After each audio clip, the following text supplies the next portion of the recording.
Hello everyone, welcome to my Sara academy channel. আজকে আমি আপনাদের জন্য কোনো প্রজেক্ট বেসড ভিডিও নিয়ে আসিনি। সেটা আপনারা আমার টাইটেল এবং থাম্বনেল দেখে বুঝে গেছেন যে আমি আজকে আপনাদের সাথে কোন বিষয় নিয়ে কথা বলার জন্য এসেছি। সেটা হচ্ছে কি আমাদের লিঙ্কডইন অ্যাকাউন্টটা রেস্ট্রিক্টেড হয়ে যাচ্ছে। মানে এটা ইদানিংকালে খুব বেশি পরিমাণে বেড়ে গেছে। এখন এটা কেন হচ্ছে এবং এটা থেকে আসলে আমরা কীভাবে আমাদের অ্যাকাউন্টটাকে আমরা প্রিভেন্ট করতে পারি, রক্ষা করতে পারি, সেটাই হচ্ছে আমাদের জানার বিষয়। যদিও আমি একটি ভিডিও তৈরি করেছি, আমার এই প্লে লিস্টে দেখতে পারবেন আপনারা সেই ভিডিওটি। তারপরে আমি চিন্তা করলাম যে আরেকটু ডিটেলসে আপনাদের জন্য আরেকটি ভিডিও নিয়ে আসি, সেখানে আমি আরও ডিটেলসে আপনাদের সাথে এই বিষয়গুলো শেয়ার করব, যাতে আপনারা বুঝতে পারেন, জানতে পারেন যে কিভাবে আসলে এই কাজগুলো হয়ে যাচ্ছে, মানে আমাদের অ্যাকাউন্টগুলো রেস্ট্রিক্টেড হয়ে যাচ্ছে, কেন হচ্ছে, এবং আসলে আমরা কিভাবে আমাদের অ্যাকাউন্টের জন্য আমরা সেফ হয়ে থাকতে পারবো, সেই বিষয়ে আসলে কথা বলবো। তো শুরু করি। আসলে যেটা হচ্ছে যে বর্তমান সময়ে আমাদের অ্যাকাউন্টগুলো প্রায় রেস্ট্রিক্টেড করে দিচ্ছে। তো এটার পিছনে অনেকগুলো কজ আছে, সেটা লিঙ্কডইন তার রুলস অ্যান্ড রেগুলেশনে ইনক্লুড করে রাখছে। তো যাই হোক, যেটা হচ্ছে যে আমরা যারা লিড জেনারেশনের কাজ করি, বিশেষ করে আমাদের ক্ষেত্রে এই প্রবলেমটা বেশি ফেস করতে হচ্ছে। কেন? কারণ আমরা যারা লিড জেনারেশনের কাজ করি তাদের কি করতে হয়, বিভিন্ন প্রোফাইলে ভিজিট করতে হয়।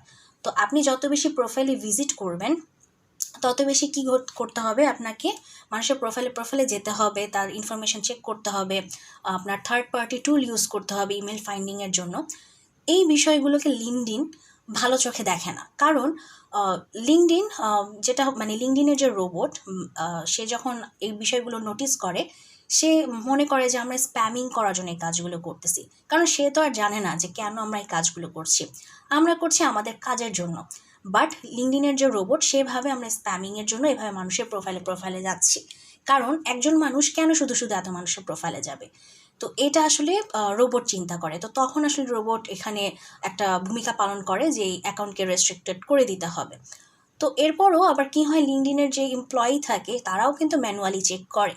তো ম্যানুয়ালি চেক করে যখন বুঝতে পারে যে বেসিক্যালি আপনি আসলে কী জন্য মানুষের প্রোফাইলে যাচ্ছেন, তখন কিন্তু তারা আরও বেশি কী বলবো এটাকে, যে তারা আরও বেশি এক্সাইটেড হয়ে যায় আপনার অ্যাকাউন্টটাকে রেস্ট্রিক্টেড করে দেওয়ার জন্য। কেন? কারণ আপনি যে কাজের সাথে যুক্ত, সেই কাজের জন্য আপনাকে মানুষের প্রোফাইলে যেতেই হবে। কারণ দেখেন, বায়ার যদি আমাকে বলে যে তুমি আমাকে ওসব ব্যক্তির লিঙ্কডইন প্রোফাইলের ইউআরএলটা দাও, আমি না হয় ইমেইলটা অন্য কোনো ওয়েতে ফাইন্ড আউট করে নিতে পারবো। সেটা আমি আপনাদেরকে আমি অন্যান্য ভিডিওগুলোতে দেখিয়েছি অলরেডি। তারপর আমি আরও ভিডিওস আনবো, সেখানেও আমি দেখাবো আরও কী ওয়ে আছে যেভাবে আমরা ইমেল ফাইন্ড আউট করতে পারি। তো এই জন্য আপনারা আমার চ্যানেলের সাথে থাকলে আপনারা জানতে পারবেন। তো যাই হোক, ইমেলকে না হয় আমরা অন্য কোনো ওয়েতে ফাইন্ড আউট করে নিলাম, ঠিক আছে। বাট লিঙ্কডইন প্রোফাইল ইউআরএলটা কীভাবে ফাইন্ড আউট করবো? সেটা তো আমরা প্রোফাইলে না ঢুকে যে ফাইন্ড আউট করতে পারবো না। আমাদের তো চিনতে হবে যে আমরা যে মানুষটাকে খুঁজতেছি এই মানুষটাই সেই মানুষটা। তার ইনফরমেশন চেক করতে হবে, তার ডিটেলস আমাদের জানতে হবে। তারপরে সেটা আমি ইউআরএলটা নিতে পারবো, আমার বায়ারকে দিতে পারবো। আদারওয়াইজ তো সম্ভব না।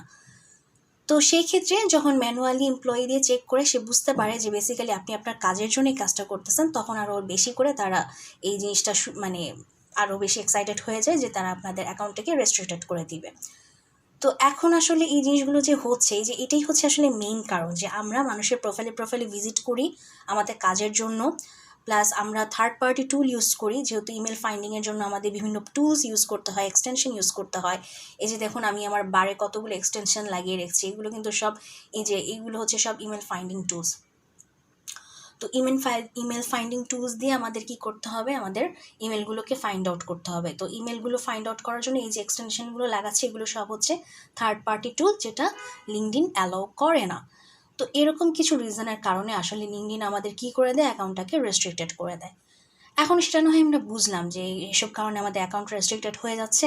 এখন আমাদের তো কাজ করার জন্য আমাদের এগুলো তো লাগবেই। আমার প্রোফাইলেও ভিজিট করা লাগবে, আমার টুলসও অ্যাড করা লাগবে, সবই লাগবে। কিন্তু আবার এগুলো করলে আমার অ্যাকাউন্টও রেস্ট্রিক্ট করে দিচ্ছে। তাহলে আমি এখন কি করব? তো এর জন্য আমি আমার পক্ষ থেকে আমি কিছু সাজেশন বা কিছু টিপস বলতে পারেন, যে আমি আপনাদেরকে বলতে পারি যে এই জিনিসগুলো একটু ফলো করে দেখতে পারেন। যদিও আমি গ্যারান্টি দিতে পারবো না, কারণ এটা তারা করে থাকে, তাদের অনেক রুলস অ্যান্ড রেগুলেশন আছে। কোন রুলসের ভিতরে আপনি পড়ে যাচ্ছেন সেটা তো আর আমি জানি না। তবে যতদিন আসলে বাঁচানো যায় আপনার অ্যাকাউন্টটাকে, আমি যতদিন আসলে বাঁচিয়ে রাখার জন্য আসলে আপনাকে আমি টিপস দিতে পারি, সেই বিষয়ে কথা বলি। তো এর জন্য আসলে কি করতে পারেন, এর জন্য যেটা করবেন, আপনার যে অ্যাকাউন্টটা আপনি ক্রিয়েট করবেন, আপনার প্রফেশনাল অ্যাকাউন্ট দিয়ে কিন্তু এই কাজগুলো করবেন না। যে মানুষের প্রোফাইল ভিজিট করা, তারপরে হচ্ছে বিভিন্ন টুলস অ্যাড করা, এগুলো কিন্তু আপনার নিজের যে পার্সোনাল অ্যাকাউন্টটি আছে সেই পার্সোনাল অ্যাকাউন্ট দিয়ে কিন্তু করবেন না। আমি আমার প্রিভিয়াস ভিডিওগুলোতেও বলেছি যে আপনারা কী করবেন, আপনাদের মা বাবার ইনফরমেশন নিয়ে অ্যাকাউন্ট ক্রিয়েট করবেন। কারণ এই লিঙ্কডইন কিন্তু অন্যান্য অন্যান্য সোশ্যাল মিডিয়ার মতো না যে চাইলে আমরা 1000টা ফেক অ্যাকাউন্ট ক্রিয়েট করলাম। এখানে আমাদের একটাই প্রফেশনাল অ্যাকাউন্ট থাকবে, ঠিক আছে? তো এই ক্ষেত্রে আপনি আপনার ইনফরমেশন দিয়ে আদার্স অ্যাকাউন্ট ক্রিয়েট করবেন না। আপনি আপনার মা বাবার ইনফরমেশন দিয়ে অ্যাকাউন্ট ক্রিয়েট করবেন, কিন্তু ভাই বোনেরটা দিয়ে করবেন না। তো মা অথবা বাবার দিয়ে করবেন, তবে আমি প্রিফার করবো মায়ের ইনফরমেশন নিয়ে করেন, কারণ আমাদের মায়েরা, বেশিরভাগ মায়েরা গৃহিণী থাকেন বা ওনারা আসলে প্রফেশনালি কোনো জায়গায় কাজ করেন না যে ওনাদের আসলে অ্যাকাউন্টের দরকার পড়তে পারে লিঙ্কডইন। তো ওনাদের তো আসলে দরকার পড়বে না। তো সেই ক্ষেত্রে আপনারা ওনাদের ইনফরমেশন নিয়ে একটা লিঙ্কডইন অ্যাকাউন্ট ক্রিয়েট করে নিতে পারেন। তো যা করার, যা ভিজিট করার ফ্রিতে, সব কিছু আপনারা আপনাদের মায়েদের অ্যাকাউন্ট থেকেই করবেন। তো যাই হোক, এভাবে আপনারা আপনাদের মায়েদের ইনফরমেশন নিয়ে একদম প্রপার ইনফরমেশন দিয়ে একটা অ্যাকাউন্ট ক্রিয়েট করবেন। সেখানে সুন্দর করে আপনার প্রোফাইল পিকচার দিবেন, কভার ফটো দিবেন, স্কিলগুলোকে অ্যাড করবেন, তারপর যাবতীয় যা যা ইনফরমেশন লাগে একটা প্রোফাইল, লিঙ্কডইন প্রোফাইলের ভিতরে যা যা দিতে হবে, অ্যাবাউট সেকশন থাকে, তারপরে হচ্ছে আপনি কোন বিষয়ে কাজ করতে চান সেসব বিষয়ে লেখা থাকে। প্লাস আর যেগুলো করবেন সেগুলো হচ্ছে গিয়ে প্রতিদিন পোস্ট করবেন, প্রতিদিন একটা করে পোস্ট করবেন। তো পোস্ট কী বিষয়ে করবেন? ওই যে আপনি যে স্কিলগুলো অ্যাড করেছেন সেই স্কিলগুলো এই বিষয়ে আপনারা পোস্ট করবেন। এবং এর জন্য কিন্তু সহজে কাজ করতে পারেন চ্যাট জিপিটির মাধ্যমে। চ্যাট জিপিটি আমাদের কাজ অনেক সহজ করে দিয়েছে। চ্যাট জিপিটির কাছে চলে যাবেন, সেই স্কিল রিলেটেড বিভিন্ন প্রশ্ন করবেন, চ্যাট জিপিটি বিভিন্ন উত্তর দিবে, সেই উত্তরগুলোকে কপি পেস্ট করে আপনারা জাস্ট পোস্ট করতে থাকবেন। প্রতিদিন একটা করে পোস্ট করেন। তারপর যেটা করবেন যে আমাদের প্রোফাইলের উপরে দেখবেন যে হোম অপশন থাকে, মাই নেটওয়ার্ক অপশন থাকে। ওই মাই নেটওয়ার্ক অপশনে যাবেন। মাই নেটওয়ার্ক অপশন থেকে নিচে যাবেন, সেখানে দেখবেন যে আপনি যে স্কিলের উপর বেস করে এই অ্যাকাউন্টটা ক্রিয়েট করেছেন সেই স্কিলের উপর ডিপেন্ড করে আপনাকে বিভিন্ন কোম্পানির ইনফরমেশন দিবে, কোম্পানি শো করবে, বিভিন্ন ব্যক্তিকে শো করবে, তাদেরকে আপনি ফলো করতে পারবেন, কানেক্ট পাঠাতে পারবেন। তো এইভাবে আপনি যেটা করবেন, কানেক্ট পাঠিয়ে পাঠিয়ে আপনার প্রোফাইলটির কানেকশন বাড়াবেন, ঠিক আছে? কারো প্রোফাইলে ঢুকে আপনি কানেক্ট পাঠাবেন না। আপনি ওইভাবে ওই যে মাই নেটওয়ার্ক অপশনে যাবেন, মাই নেটওয়ার্ক অপশন থেকে নিচে নেমে, নিচে স্ক্রল করে নিচে নেমে দেখবেন যে বিভিন্ন প্রোফাইল দেখাবে। সে প্রোফাইলের নিচে নিচে আবার কানেক্ট অপশনটাও থাকবে। সেই কানেক্ট অপশনে ক্লিক করে আপনি কানেক্ট পাঠাবেন। এভাবে আপনি কানেকশন বাড়াবেন এবং আপনাকেও যারা কানেক্ট পাঠাবে তাদেরকে আপনি অ্যাকসেপ্ট করে নেবেন। এভাবে আপনি আপনার প্রোফাইলের কানেকশনটা বড় করবেন। তো কানেকশন যখন 500+ হয়ে যাবে, তখন আপনি আপনার ওই প্রোফাইলটা থেকে ওই যে আমাদের লিড জেনারেশনে কাজ করার জন্য আমরা যেগুলো করে থাকি, তখন আসলে সেই কাজটা করা শুরু করবেন। এবং থার্ড পার্টি টুল, এই যে বিভিন্ন এক্সটেনশন, ইমেল ফাইন্ডিং এক্সটেনশন, সেই ক্ষেত্রে কিছু স্পেসিফিক যেসব টুলগুলো আমাদেরকে ভেরিফাইড ইমেল দিয়ে থাকে, যেমন এখানে আছে scrap.io, এটা একটা আছে, তারপর হচ্ছে অ্যাপোলো আছে, তারপর হচ্ছে কেন্ডো আছে। এগুলো হচ্ছে আমাদের কি করে, এগুলো হচ্ছে আমাদের বলা যায় যে ভেরিফাইড ইমেল দিয়ে থাকে। তো ওই ভেরিফাইড ইমেল যেহেতু দিয়ে থাকে, তাই এই কয়েকটা এক্সটেনশন, যেই টুলগুলো আমাদের ভেরিফাইড ইমেল দিয়ে থাকে সেই টুলগুলো বাদে আপনারা অন্য কোনো থার্ড পার্টি টুল রাখবেন না, সেগুলো অফ করে রেখে দিবেন, ঠিক আছে? আর রাখবেন না লিঙ্কডইনের সাথে। প্লাস লিঙ্কডইনের কানেকশনটা বড় করবেন, প্রতিদিন পোস্ট করবেন, প্রতিদিন বিভিন্ন প্রোফাইলের যখন ওই যে হোম পেজে বিভিন্ন অপশন আসবে সেখানে লাইক দিবেন।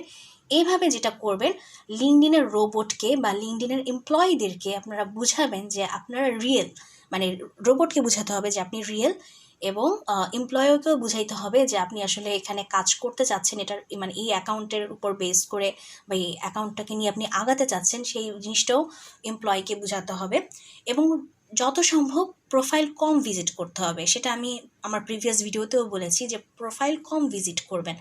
আর সেটার অপশন হিসেবে বলেছি যে অ্যাপোলোকে অল্টারনেটিভ হিসেবে ইউজ করতে পারেন। অ্যাপোলোর মাধ্যমে আসলে আমরা অনেক ইনফরমেশন পেয়ে যাব, যার ফলে আমাদের অত প্রোফাইল ভিজিট করতে হবে না। তো অ্যাপোলোর মাধ্যমে যদি এমন কোনো কাজ পেয়ে থাকেন যেগুলো অ্যাপোলোর মাধ্যমেই করা যাচ্ছে, সেই ক্ষেত্রে আসলে লিঙ্কডইনকে ততটা ইউজ করবেন না। বাট এমন যদি কাজ থাকে যেখানে আসলে অ্যাপোলোর মাধ্যমে ফাইন্ড আউট হচ্ছে না, সেক্ষেত্রে তো লিঙ্কডইনের কাছে আসতেই হবে, কিছু করার নেই। তো যাই হোক, আপনাদেরকে আমি বললাম যে আসলে কী কারণে আমাদের অ্যাকাউন্টগুলো রেস্ট্রিক্টেড হয়ে যাচ্ছে, কিভাবে আসলে আমরা আসলে এখান থেকে নিজেদেরকে মানে যত সম্ভব আসলে বাঁচাতে পারি। তারপর আমি এটার গ্যারান্টি দিচ্ছি না, এটা আমি আপনাদেরকে টিপস হিসেবে বললাম। কারণ আসলে কেন রেস্ট্রিক্টেড করে দিবে, তাদের কোন কোন রুলস অ্যান্ড রেগুলেশনের মাধ্যমে আপনি পড়ে যাবেন, সেটা তো আসলে আমি জানি না এবং আপনিও জানবেন না, এটা তাদের তাদের বিষয়। তো তারা আসলে আপনাকে হয়তো কোনো না কোনো রুলস অ্যান্ড রেগুলেশনের মধ্যে ফেলে তারা আপনার মানে আপনার অ্যাকাউন্টটিকে রেস্ট্রিক্টেড করে দিবে। আর একান্তই যদি দেখেন যে আসলে এভাবে আপনি আপনার মায়ের বা বাবার এরকম অ্যাকাউন্ট ক্রিয়েট করে এভাবে বড় করে তারপরে দেখা যাচ্ছে যে কাজ করার পর আসলে রেস্ট্রিক্টেড করে দিচ্ছে, যদিও মানে এরপরে আসলে এত কিছু করার পর যদি অ্যাকাউন্ট রেস্ট্রিক্টেড হয়ে যায় আসলে কষ্টের সীমা থাকবে না। কারণ একটা অ্যাকাউন্টকে বড় করতে অবশ্যই আপনাকে অনেক কষ্ট করতে হয়েছে। 500টা কানেকশন ছোটোখাটো কোনো বিষয় না, একদিন 2 দিনে তো আর 500 কানেকশন হবে না, আপনাকে ওয়েট করতে হবে। তো এতদিন ওয়েট করে আপনি একটা অ্যাকাউন্ট দাঁড় করানোর পর যদি এভাবে রেস্ট্রিক্টেড করে দেয়, এরপর আসলে আমাদের আর কিছু করার থাকে না। তো লাস্ট অপশন হিসেবে আমাদের ওই যে পেইড ভার্সন, যেটা আমাদের লিঙ্কডইন সেলস নেভিগেটর, সেটাতে যেতেই হবে, কিছু করার নাই। ঠিক আছে? তো যাই হোক, মানে যতদিন আসলে এভাবে কাজ করা যায় যতদিনে আসলে মানে আমরা কাজটা শিখে আমাদের যদি পোর্টফোলিও রেডি করে ফেলতে পারি, তাহলে তো আসলে চিন্তা নাই। কারণ একটা মানে আমরা যদি কিছু ভালো পোর্টফোলিও তৈরি করে ফেলি, এরপর ওইসব পোর্টফোলিও দিয়ে আমরা মার্কেট প্লেসে নয় কাজ করতে নামলাম, তখন যদি আমরা একটা ইনকাম জেনারেট করে ফেলতে পারি, তখন না হয় আমরা আমাদের পেইড ভার্সনটা ইউজ করলাম, তো তখন তার সমস্যা নেই। তো যাই হোক, আপনারা এভাবে ট্রাই করে দেখেন কি হয়। তো এইটাই ছিল আজকের আমার টিপস অ্যান্ড ট্রিক্স। তো আশা করব যে আপনাদের ভালো লেগেছে। যদি ভালো লেগে থাকে তাহলে আমাকে লাইক করবেন, সাবস্ক্রাইব করবেন, আমার চ্যানেলের পাশে থাকবেন আর ভালো থাকবেন।